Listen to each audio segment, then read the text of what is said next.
Sejam todos bem-vindos à nossa aula de métodos de estudo bíblico. Nós vamos falar hoje sobre um início, né? um aspecto inicial desse assunto, um assunto muito bacana, muito empolgante, muito envolvente. Eu espero que você aproveite bem esse tempo aqui, apesar de breve, mas que possa fazer muita diferença na sua vida. E antes disso, antes de nós começarmos nosso estudo, eu queria ler um versículo no Salmo 119, versículo 18, que tem muito a ver com o que a gente vai falar. O versículo está aqui, ó: desvenda os meus olhos para que eu contemple as maravilhas da tua lei. Queria fazer desse versículo a nossa oração, não é? Que Deus possa desvendar os nossos olhos e estudar métodos de estudo bíblico, é justamente utilizar métodos para que a gente possa contemplar as maravilhas da palavra do Senhor. Eu espero que isso aconteça na sua vida e também na nossa vida, quando a gente for estudar a palavra de Deus. Tá ok? Então vamos orar, pedir para que Deus nos abençoe nesse momento.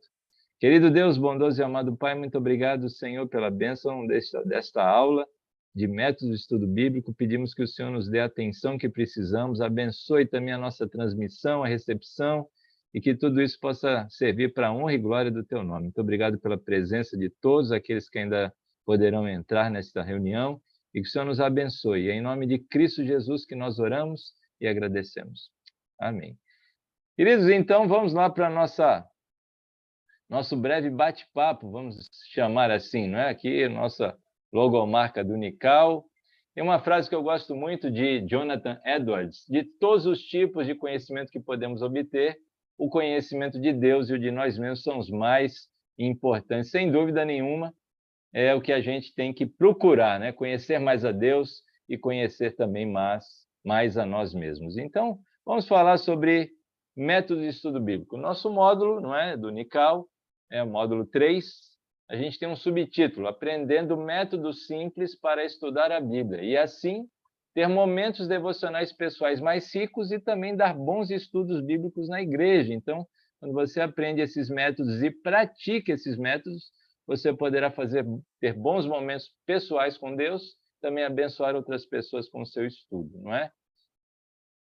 E vamos definir o que seja MEB, não é? MEB trata de um cumprimento de uma etapa de atividades por meio das quais se busca obter uma melhor compreensão das Escrituras. Então, nós vamos seguir esses passos ou etapas. Primeiro deles, a observação, a segunda, a interpretação e o terceiro, a aplicação. Hoje nós só vamos falar de uma breve parte do primeiro passo, que é a observação. Então, preste atenção para que a gente possa ter um bom rendimento nessa aula. Agora, a pergunta que eu faço, já que a gente vai falar sobre observação: você se considera um bom observador? Você é um bom observador? Então, responda rapidamente essas perguntas aqui. A primeira delas: quantos semáforos existem entre a sua casa e o seu trabalho? Não vale se você fizer home office, mas se você sai da sua casa para trabalhar, quantos semáforos estão no meio do caminho? Pense e responda rapidamente. Já pensou? Respondeu? Guarda para você essa resposta. Segunda pergunta: quantos quadros você vê nessa imagem aqui? Quantos quadros você vê nessa imagem? Quantos quadros? Rapidinho, conta aí. A resposta: se você falou 16, não, são 17, porque 16 são esses 4 vezes 4, mas tem um quadro maior, tá vendo? Será que você observou direitinho? Então, queridos, quando a gente fala em observação, que é o primeiro passo, nesse ponto, claro, as mulheres saem na frente, não é? Porque nós homens vamos a um determinado local, olhamos mais ou menos as coisas, mas se perguntar se as nossas esposas ou as mulheres estiverem no mesmo ambiente, perguntar se elas viram tal coisa, elas vão te dizer vários elementos que estavam presentes naquela cena ali, naquele ambiente. Então, o primeiro passo de método de estudo bíblico é justamente fazer uma boa observação. E hoje nós quando nós falamos em observação, para estudar a Escritura, essa é a pergunta que nós vamos responder. O que nós estamos vendo? Não é? Nós vemos alguma coisa, observamos bem e anotamos num papel, afinal de contas, estamos estudando. Né? E hoje nós vamos começar falando de 4 coisas que nós temos que observar. Essas 4 coisas são aquelas iniciais do aspecto de observação. Claro que tem muitos outros elementos, mas na nossa aula breve aqui, nós vamos falar só sobre essas 4 coisas, mas você já vai ver num exercício que nós vamos fazer quantas coisas a gente pode encontrar num versículo só da palavra, só observando essas 4 coisas. A primeira coisa que nós vamos tratar, observar, são os termos. A gente vai falar um de cada vez. Depois a estrutura gramatical, depois a forma literária e também a atmosfera. Tá ok? Então, são essas 4 coisas que você vai estudar a Escritura e você vai parar para observar cada uma dessas 4 coisas. Então, o que são os termos? Neste caso, nós vamos procurar a palavra-chave, né? Normalmente, num versículo, existe uma palavra que sobressai aos nossos olhos, salta aos nossos olhos, em um versículo que a gente estiver estudando, por exemplo. E também nós vamos procurar palavras repetidas. Por exemplo, no Evangelho de João, que é um evangelho que tem 21 capítulos, a palavra crer aparece 79 vezes. Ou seja, Deus quer chamar a nossa atenção para o uso repetido dessa palavrinha. E tanto é que no capítulo 20, versículos 30 e 31, a gente pode até colocar aqui só para a gente confirmar, a gente encontra, inclusive, o propósito do Evangelho de João, e nele a gente vê novamente essa palavra. Na verdade, fez Jesus diante dos discípulos muitos outros sinais que não estão escritos nesse livro. Estes, porém, aqueles que foram registrados, né, foram registrados para que creiais, está vendo? Que Jesus é o Cristo, o Filho de Deus, e para que, crendo, olha, novamente o verbo, tenhais vida em seu nome. Então, veja, Deus quer mostrar, através do Evangelho de João, que nós precisamos crer que Jesus é o Filho de Deus e, crendo, tenhamos vida no nome do Senhor. Por isso que essa palavra é uma palavra-chave, uma palavra que Deus usa várias vezes no mesmo Evangelho para nos chamar a atenção, chamar a nossa atenção, tá bom? Então, quando a gente está falando de termos, a gente vai procurar uma palavra-chave ou palavras que são uma palavra ou palavras que são repetidas em passagens ou até mesmo num versículo como o versículo que nós vamos estudar daqui a pouco, tá ok? Vamos fazer um exercício num versículo da palavra. Outra coisa que nós vamos procurar, como eu disse, é a estrutura gramatical. E neste caso, nós precisamos identificar, por exemplo, quem é o sujeito da frase, quem é o verbo, né? Qual é o verbo, o objeto, o complemento, enfim, para que a gente possa afirmar com certeza quem são as pessoas que estão ali naquela passagem, não é? O que se disse, o que se responde, o que se pergunta. Por exemplo, se a gente pegar um exemplo aqui, no capítulo 13 do Evangelho de João, que a gente acabou de usar, por exemplo, João 13, 36. Olha só, perguntou-lhe Simão Pedro, Senhor, para onde vais? Respondeu Jesus, para onde vou não me pode seguir agora. Mais tarde, porém, me seguirás. Então, quando a gente quer saber um sujeito do verbo, da frase, a gente pergunta para o verbo, né? Então, quem perguntou? A primeira resposta é Simão, né? A outra pergunta, a quem ele perguntou? Ele perguntou para o Senhor Jesus Cristo. Aí, Jesus, quem respondeu? O Senhor Jesus. E o que ele respondeu? Para onde eu vou, não me pode seguir agora. Mais tarde, porém, me seguirás. Então, o Senhor Jesus está dizendo para Pedro, né, que naquele momento ele não iria seguir a Jesus, mas depois ele estaria no mesmo lugar, porque o Senhor Jesus Cristo disse, depois no capítulo 14, que iria preparar lugar para os seus filhos. Né? Então, veja a importância da gente também procurar observar a estrutura gramatical, quem é o sujeito, quem é o verbo, quem é o complemento. Importante a gente fazer essa observação. Outra coisa que a gente também vai procurar é a forma literária, não é? A gente precisa entender, ou levar em consideração, que há uma vasta diferença entre as diversas formas literárias dos livros da Bíblia. Por exemplo, quando nós estamos lendo Apocalipse, a gente precisa entender que essa literatura, ou a literatura apocalíptica, é uma literatura que usa muita simbologia. Então, eu não levo ao pé da letra tudo aquilo que eu estou lendo. Ao contrário, por exemplo, de uma estrutura narrativa, um livro de narrativa, como é o caso de Atos dos Apóstolos, não é? Quando a gente está lendo o livro dos Salmos também, a gente sabe que a gente está diante de poesias. Então, a gente, quando vai observar, a gente observa a forma literária para tirar as nossas conclusões também. Importante isso, tá? E a quarta e última coisa que nós vamos observar é a atmosfera, que é tão importante quanto as outras três, não é?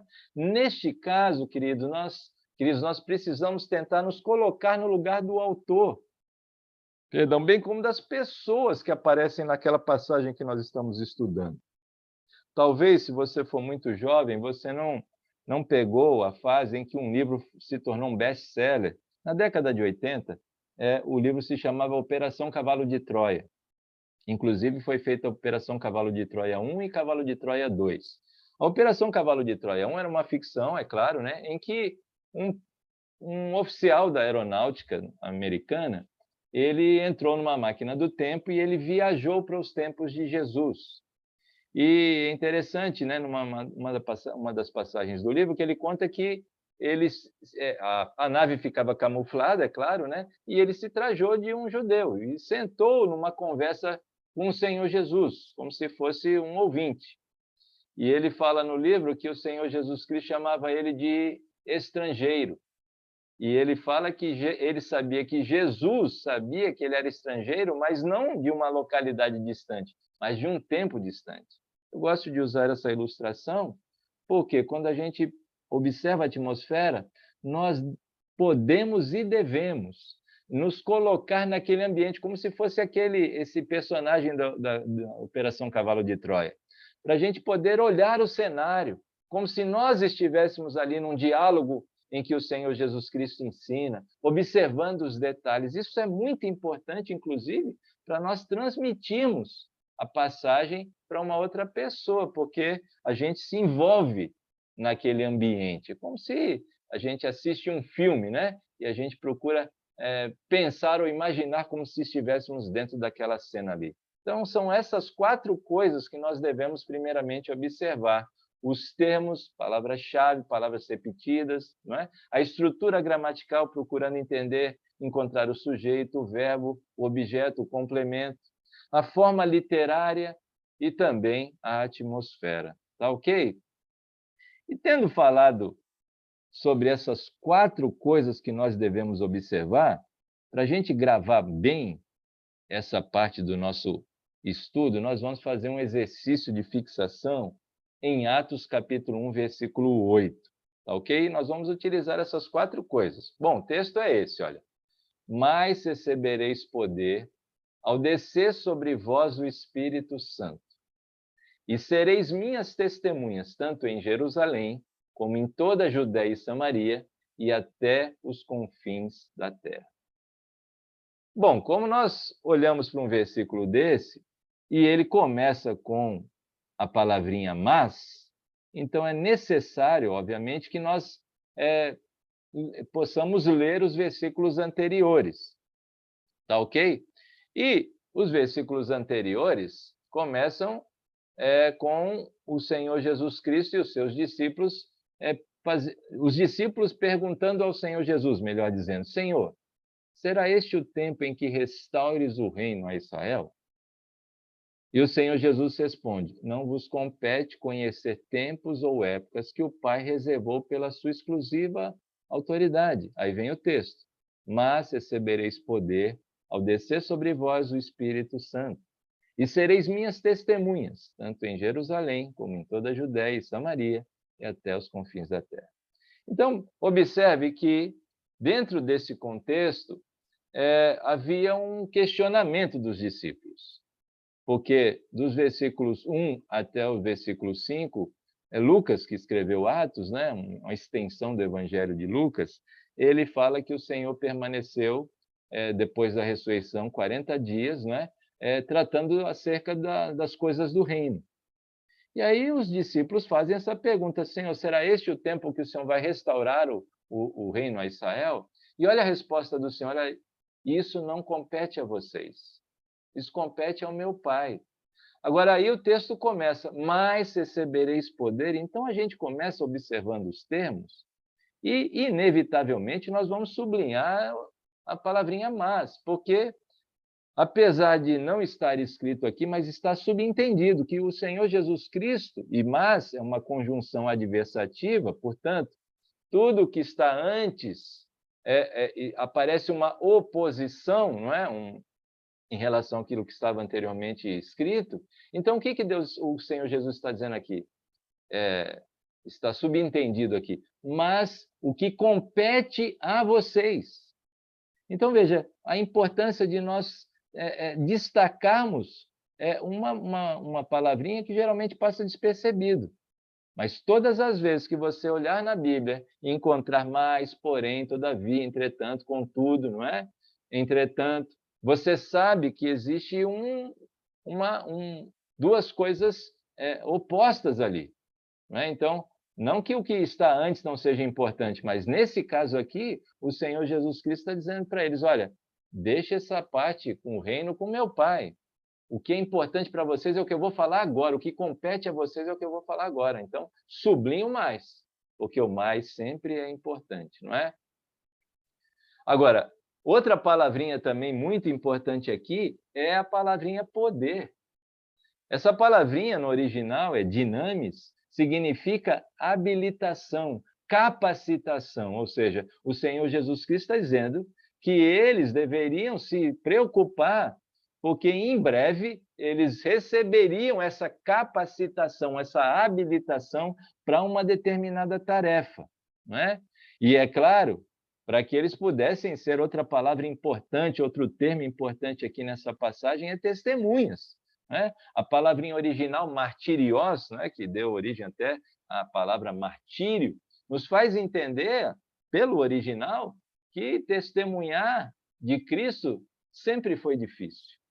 E, é claro, né, eles foram testemunhas oculares. Quem são testemunhas oculares? São aqueles que viram, que ouviram todas as coisas. Então, podem dizer com toda a propriedade, podiam dizer, e nós somos testemunhas, é claro, porque lemos as Escrituras. Entende? Então, olha só os termos: mas, conjunção adversativa, poder ou capacitação, habilitação. E agora olha outro termo importantíssimo: onde que eles começariam a testemunhar de Jesus? Lembra? Lembra onde o Senhor Jesus Cristo foi crucificado? Em Jerusalém. Ou seja, por trás do local que eles deveriam começar está uma característica marcante, que é a perseguição. E eu imagino que quando o Senhor Jesus Cristo fala para eles: olha, vocês vão começar a ser minhas testemunhas, começando por Jerusalém, um deve ter olhado para o outro e falado: nossa, vai ser difícil isso, não é? Porque Jerusalém é um lugar de perseguição. E aí segue o texto, agora o Senhor Jesus Cristo fala na sequência do testemunho. A Judéia. Judéia tem esse nome porque só tinha judeus, e a gente vai lembrar que judeus são os patrícios, e eles tinham, não é, resistência, eles não aceitavam ao Senhor Jesus Cristo como Messias. Então, veja, a necessidade de se falar também para as pessoas próximas a eles, que, e naquela época, até hoje, normalmente não querem nos ouvir. E depois eles teriam que testemunhar de Jesus em Samaria. Se você lembrar do capítulo 4 do Evangelho de João, você vai lembrar que os judeus não se davam com os samaritanos, o texto está dizendo isso, mas que o Senhor Jesus Cristo fez questão de passar por uma aldeia de Samaria chamada Sicar para encontrar aquela mulher samaritana. Então, quando a gente pensa nisso, eles também devem ter pensado na época: poxa, a gente tem que testemunhar de Jesus para aqueles que a gente não quer, ou seja, o que está subentendido aqui é preconceito. Eles teriam que vencer a barreira do preconceito. E, por último, também eles teriam que ser testemunhas até os confins da terra. Isso significa que eles tinham que perseverar. Então, olha, queridos, olha só em um versículo, quantos termos importantes a gente já não encontrou? Porque a gente para observar. Estudar a Bíblia não é só abrir e fechar a Bíblia, precisa parar e observar. Olha só, fiz até um gráfico aqui para você entender o caminho entre a Judéia e a Galileia. A menor distância entre 2 pontos, a gente sabe que é uma reta, né? Em terra é isso. Agora, olha o caminho que eles percorriam. Eles davam a volta no Rio Jordão para não ter que passar por Samaria. Quando voltavam da Galileia para a Judéia, a mesma coisa. Veja o preconceito que eles tinham, né? Eles tinham que vencer esse preconceito. Vamos ver agora a estrutura gramatical. Agora a gente está falando de verbo, de sujeito. Olha, o verbo receber significa que isso aconteceria depois. É claro, no dia de Pentecostes, né? Ou seja, 10 dias depois desse episódio, porque aqui a gente está no 40º dia, né? E aí, 10 dias depois, 50 dias, aconteceria o Pentecostes. Receberiam poder, né? Como já vimos nos termos, eles, ao descer sobre eles, não é? E agora a pessoa do Espírito Santo, que é a pessoa mais falada, mais mencionada em todo o livro de Atos, há quem diga que poderíamos chamar de Atos do Espírito Santo, né? E seriam testemunhas de quem? De Jesus Cristo, não é? Não é para ficar contando histórias da sua vida pessoal, mas falar sobre Jesus. Então a gente tem aqui os verbos, né? Na sequência e no tempo deles, não é? Tempo do verbo. A forma literária eu já trouxe para você, porque é uma narrativa, não é? O livro de Atos é uma narrativa histórica, não é? E a gente pode pesquisar isso, vai encontrar de maneira mais tranquila. E agora vamos ver a atmosfera. Lembrando que a atmosfera é como se nós penetrássemos dentro daquele ambiente para olhar para o ambiente, para perceber qual é como está o clima, digamos assim, não é? Então a gente precisa também olhar para os versículos posteriores, dos versículos 9 a 11. Por isso eu vou projetar para você. Então, ditas estas palavras, que eles teriam que ser testemunhas do Senhor, não é? A competência deles era essa, que eles teriam habilidade ou capacitação do Espírito Santo, para começar em Jerusalém, lugar de perseguição, depois Judéia, entre os patrícios ou parentes, pessoas próximas, né? E depois Samaria, lugar para vencer o preconceito e pregar a lugares a que as pessoas não querem ir, e também até os confins da terra, perseverança, né? Ditas estas palavras, foi Jesus elevado às alturas à vista deles, e uma nuvem encobriu dos seus olhos. Estando eles com os olhos fitos no céu, enquanto Jesus subia, eis que 2 varões vestidos de branco se puseram ao lado deles e lhe disseram: varões galileus, por que estáis olhando para as alturas? Esse Jesus que dentre vós foi assunto ao céu virá do modo como viste subir. Então, quando a gente olha para essa atmosfera, são as últimas palavras do Senhor, palavras de despedida. Então, qual é a atmosfera? É uma atmosfera de abandono, não é? Elas tinham passado cerca de 3 anos caminhando com o Senhor Jesus Cristo, ele agora dá as últimas palavras, e eles ficam lá, puxa, e agora? Estamos sozinhos. Mas, ao mesmo tempo, também existe um encorajamento, porque os anjos falam, né? Olha, não fique olhando, não se preocupe, Jesus vai voltar, né? Então, se nós estivéssemos naquele ambiente, inevitavelmente a gente ficaria ali vendo o Senhor subir aos céus e, puxa, e agora? Estamos sós. Mas aí os anjos, percebendo isso, por que vocês estão olhando para os céus? O próprio Senhor Jesus, da mesma forma que está subindo, voltará. Então, depois de 10 dias, eles participam daquele evento sobrenatural do Espírito Santo, né? O Pentecostes, da descida do Espírito Santo, melhor dizendo, e aí partem para essa tarefa. Então, queridos, é importantíssimo a gente falar sobre isso, por quê? Porque nós precisamos nos ater àquilo que nos compete, e sermos testemunhas de Jesus. Começando, lembrando que existem perseguições. Precisamos falar também para pessoas próximas, né, que às vezes não vão dar nem ouvidos a nós.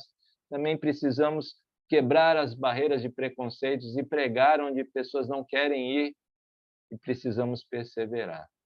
Então, fizemos aqui esse breve exercício de observação de 4 coisas importantíssimas: os termos, a estrutura gramatical, a forma literária e também a atmosfera, e nós observamos e encontramos tantos detalhes significativos, não é? E é isso. Claro que essa é uma pequena parte de métodos de estudo bíblico, não é? Mas já com essa pequena parte, aí a minha sugestão, você vai estudar a Bíblia, comece por um versículo, não é? E utilize esse passo, né, que é a observação, começando por essas 4 coisas. Eu tenho certeza que você vai encontrar muitas coisas maravilhosas, assim como o salmista fala, não é? Para que a gente possa contemplar as maravilhas da lei do Senhor, pedindo que Deus desvende os nossos olhos. Então, fica aqui uma sugestão. Faça um exercício utilizando essas quatro coisas, observando essas 4 coisas, melhor dizendo, em Josué capítulo 1, versículo 8.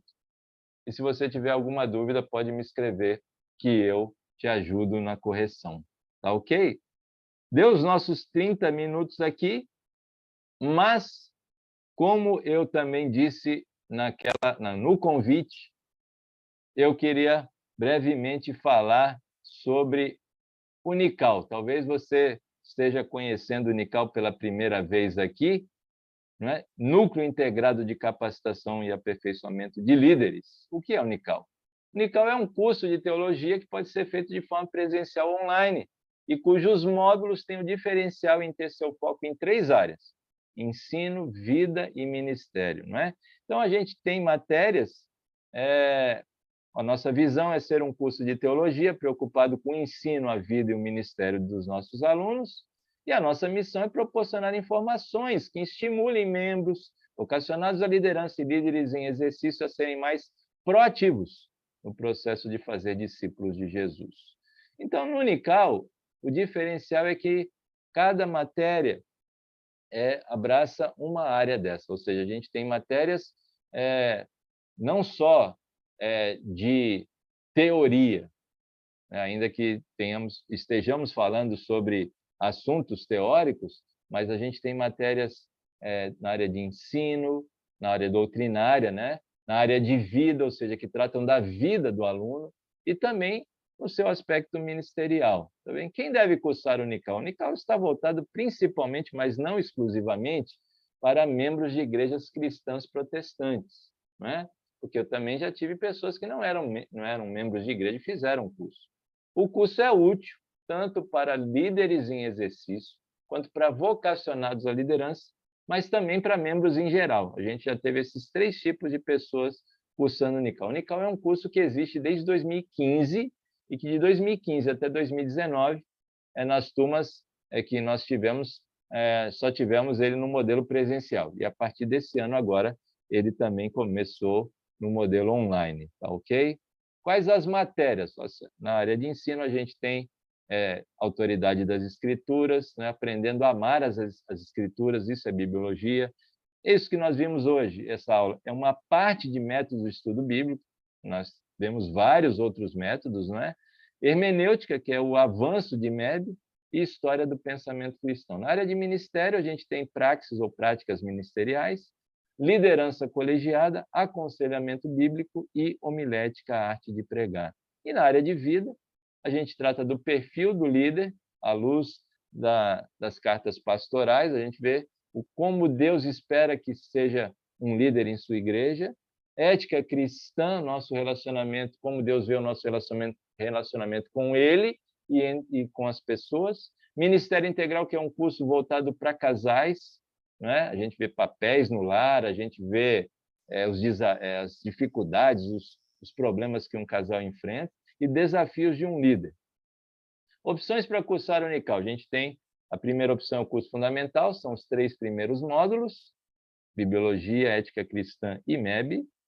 O outro é o curso intermediário, que são esses 3 e mais 3, Ministério Integral, Aconselhamento Bíblico e Desafios de um Líder.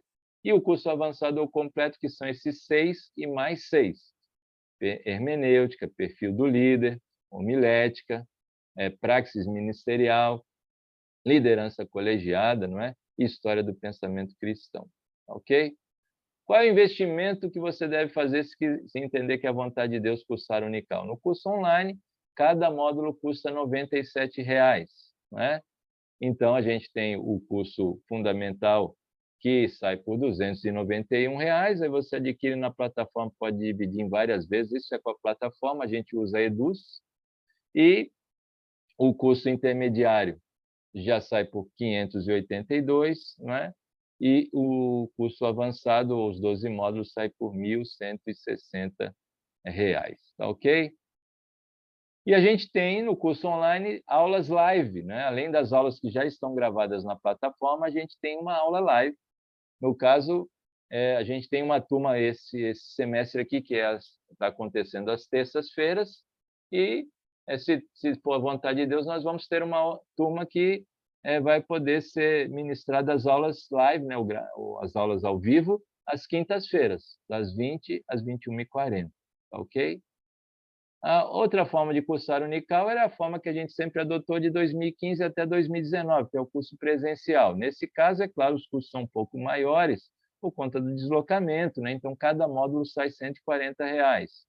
E a gente só forma uma turma em uma determinada localidade, eu vou lá e aplico os módulos, né? Então, de no mínimo 15 alunos, tá bom? E os dias disponíveis, ou um dia da semana, uma vez por semana, não é? Ou um sábado por mês. Em um sábado, das 8 às 16, a gente tem condições de ministrar um módulo completo numa igreja, tá bom? Chegou a hora que eu tanto falei no convite. Quais são os prêmios? Preste atenção agora. No curso online, para os 3 primeiros assinantes, o módulo que custaria R$ 97,00, ele vai sair por R$ 80,00, ou seja, você ia pagar R$ 291,00 no curso fundamental, você vai gastar só R$ 240. Se fizer o intermediário de R$ 582, você vai ter R$ 102,00 de desconto, vai pagar R$ 480. E no curso completo, avançado, os 1.160, você vai ter R$ 204,00, 1.164, perdão, você vai ter R$ 204,00, ou seja, vai gastar R$ 960,00. É uma bênção, né? Eu te dou essa oportunidade de pensar nisso até a próxima semana. Então, eu vou colocar essa promoção na plataforma para você pensar, você orar, não é? Então, você tem uma semana, até o dia 24/8, a próxima quarta-feira, encerra essa promoção. A outra é por indicação. Se você indicar uma pessoa que se inscreva no curso, para cada pessoa que você indicar, você ganha um módulo grátis. Olha que coisa boa. Significa que se você indicar 3 pessoas para fazer o curso, você não vai pagar nada no curso fundamental. Se indicar 6, você faz o curso intermediário totalmente gratuito. E se indicar a 12 pessoas, né, também faz o curso avançado sem pagar nada, ou seja, R$ 1.000, R$ 1.160 de desconto, você não vai gastar nada, né? É só você divulgar e essas pessoas vão dar o seu nome e você vai conseguir esse descontão aí. Nesse caso, te dou mais uma semana, então você tem 2 semanas aí para envolver mais pessoas para conseguir o seu grande desconto. Aí, para cada um que você indicar e ele se inscrever no nosso curso, você ganha um módulo de graça. Então, começa aí contactando 3 pessoas, que aí você faz o curso fundamental sem pagar nada, né? E no presencial, olha só, se você conseguir formar uma turma, que é um mínimo de 15 alunos, aí na sua igreja, com um grupo que você conhece, eu te dou um curso totalmente gratuito. Então, se você formar uma turma aí na sua igreja, de no mínimo 15 pessoas, eu vou lá dar o curso e você não vai pagar nada. Essa daqui eu vou te dar um prazo até o dia 7 de setembro, porque as aulas vão começar justamente no dia 8 de setembro. Você não vai esquecer, porque é o dia da pátria, né? Nossa independência, então você vai lembrar disso. No início das aulas, 8 de setembro, e aqui mais informações, tem aí o nosso contato, nosso e-mail, a nossa página no Instagram, nossa página no Facebook, e aqui encerro com essa foto tão bonita aí, um lado da foto, né? Tirando o meu, eu e minha família, e que Deus te abençoe. E a gente tem ainda aí 1 minuto para encerrar a nossa reunião. A nossa aula foi de 30, mas ainda tivemos esses 10 minutos para falar do prêmio, das coisas do Unical, e eu queria encerrar com uma palavrinha de oração. Vamos orar? Querido Deus, bondoso e amado Pai, quero te agradecer por todas as pessoas que participaram desta aula e também por aquelas que poderão assistir aí nas plataformas digitais, aí no nosso canal História da Igreja com H, também no Instagram, no Facebook, ou seja, que o Senhor mova os corações e confirme a sua vontade, Deus. E abençoa a vida de cada um desses meus queridos e amados, a vida pessoal, a vida familiar, conjugal, profissional e, sobretudo, espiritual. E muito obrigado, Deus, por tudo aquilo que nós aprendemos hoje. Nos ajude, Senhor, a lembrar, que o Teu Espírito Santo nos ajude a lembrar tudo que o Senhor nos ensinou e colocar em prática, apesar de um tempo breve, que seja um tempo muito importante para nós aplicarmos tudo que estudamos nessa noite. Essa é a minha humilde oração, eu a faço em nome de Cristo Jesus, nosso Senhor e Salvador. Amém. Queridos, Deus abençoe, muito obrigado pela sua atenção, tenha uma ótima noite e pode divulgar à vontade o curso com as outras pessoas. Fiquem com Deus, um forte abraço, Deus abençoe. Boa noite.